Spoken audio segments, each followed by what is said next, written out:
ಜನಸ್ಪಂದನ ಕಾರ್ಯಕ್ರಮ DCM DK Shivakumar ನೇತೃತ್ವದಲ್ಲಿ ನಡೆದಂತಹ ಕಾರ್ಯಕ್ರಮ ಜನರ ಸಮಸ್ಯೆಯನ್ನು ಜನರ ಬಳಿಯೇ ಹೋಗಿ ಕೇಳಿದಂತಹ ಕಾರ್ಯಕ್ರಮ ಇದು. ಈ ಕಾರ್ಯಕ್ರಮದಲ್ಲಿ ಜನರ ಸಮಸ್ಯೆಯನ್ನು ಆಲಿಸುವ ಕೆಲಸ ಆಯ್ತೇ ಹೊರತು ಜನರ ಸಮಸ್ಯೆಗಳಿಗೆ ಪರಿಹಾರ ಸಿಕ್ಕಿಲ್ವಂತೆ. ಈ ಕುರಿತಂತೆ ಒಂದು ವರದಿ ಇದೆ, ಬನ್ನಿ ನೋಡ್ಕೊಂಡು ಬರೋಣ. ಜನಸ್ಪಂದನ ಸಮಸ್ಯೆಗಳಿಗೆ ಇನ್ನೂ ಸಿಗದ ಪರಿಹಾರ.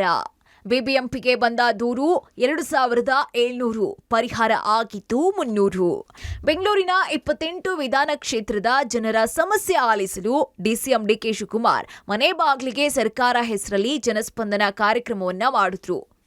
ಬಿಬಿಎಂಪಿಯ ಮಹದೇವಪುರ ವಲಯ, ಯಲಹಂಕ, ಪಶ್ಚಿಮ ಮತ್ತು ಪೂರ್ವ ವಲಯ ಸೇರಿದಂತೆ 14 ವಿಧಾನಸಭಾ ಕ್ಷೇತ್ರಗಳಲ್ಲಿ ಜನಸ್ಪಂದನ ಮಾಡಿ ಸಾರ್ವಜನಿಕರಿಂದ ಅಹವಾಲನ್ನ ಸ್ವೀಕಾರ ಮಾಡಿದ್ರು.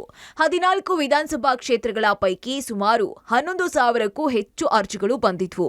ಬಿಬಿಎಂಪಿಗೆ ಸುಮಾರು 2,700 ದೂರುಗಳು ಬಂದಿವೆ.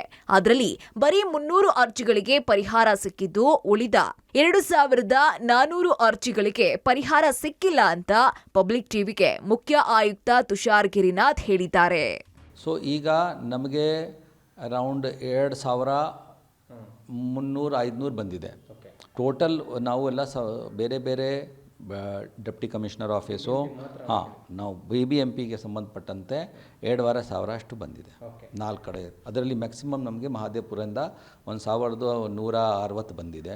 ಉಳಿದು ಎಲ್ಲ ಸೇರಿ ಯಲಹಂಕ ಇತ್ಯಾದಿ ಸೇರಿ ರಿಮೈನಿಂಗ್ 1,000 to 300-400 ಇದೆ. ಬಗೆಹರಿದಿದ್ದು ಅಂದರೆ ನೋಡಿ, ಆ ಸಿಸ್ಟಮ್ನಲ್ಲಿ ನಾವು ಎಂಟ್ರಿ ಮಾಡಲಿಲ್ಲ. ಇದಕ್ಕಾಗಿ ನಾವು ಏನು ಹೇಳ್ತಾ ಇರೋದು ಸರಾಸರಿ ಹೇಳ್ಬೋದು. ಸೊ ಅರೌಂಡ್ 250 or 300 ಆಗಿರ್ಬೋದು. ಇನ್ನು ಜನಸ್ಪಂದನದಲ್ಲಿ ಅರ್ಜಿ ಸಲ್ಲಿಸಿದ್ದವರಿಗೆ ಸಮಸ್ಯೆಗೆ ಪರಿಹಾರ ಸಿಕ್ಕಿಲ್ಲ ಅನ್ನೋದಕ್ಕೆ ಪಬ್ಲಿಕ್ ಟಿವಿ ಕೇಸ್ ಸ್ಟಡಿ ಮಾಡಿದೆ.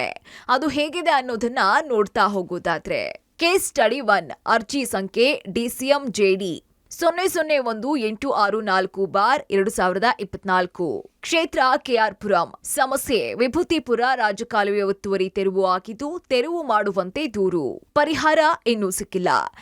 ಕೇಸ್ ಸ್ಟಡಿ 2, ಕ್ಷೇತ್ರ ಮಲ್ಲೇಶ್ವರಂ, ಸಮಸ್ಯೆ ವಿದ್ಯುತ್ ಟ್ರಾನ್ಸ್ಫಾರ್ಮರ್ ಸ್ಥಳಾಂತರ, ಪರಿಹಾರ ಇನ್ನೂ ಸಿಕ್ಕಿಲ್ಲ. ಕೇಸ್ ಸ್ಟಡಿ 3, ಕ್ಷೇತ್ರ ದಾಸರಹಳ್ಳಿ, ಸಮಸ್ಯೆ ಶೆಟ್ಟಿಹಳ್ಳಿ ರೈಲ್ವೆ ಗೇಟ್ ಅಂಡರ್ ಪಾಸ್ನಲ್ಲಿ ಸಂಚಾರ ಆರಂಭ ಮಾಡಲು ಅವಕಾಶ, ಪರಿಹಾರ ಇನ್ನೂ ಸಿಕ್ಕಿಲ್ಲ.